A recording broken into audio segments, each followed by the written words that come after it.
হ্যাঁ, ছোট করে। বামপন্থী রাজনীতি করছেন, বর্তমানে ডানপন্থী অর্থাৎ বিজেপি রাজনীতিতে আসতে চলেছেন, কি বলবেন?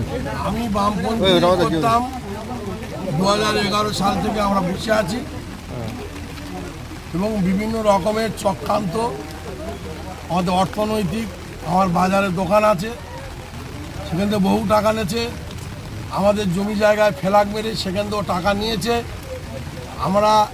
আমি ভেবে চিনতে সিদ্ধান্ত নিয়েছি ভারতীয় জনতা পার্টিটা করব এবং আগামী দিনে পার্টির যে নির্দেশ মতো মানে যা ল আছে সেই ল বা গাইডলাইন মেনে এই পার্টিটা করব বলে সিদ্ধান্ত নিয়েছি।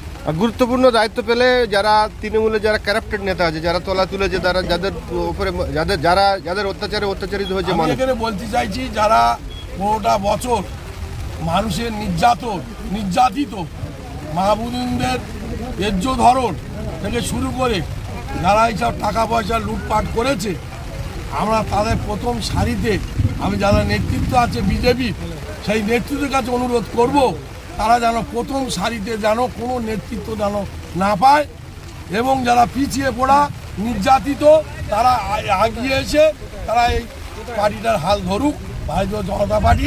এইটা আমার পক্ষ থেকে এটা আমি চাইছি। ধন্যবাদ। এবার আপনার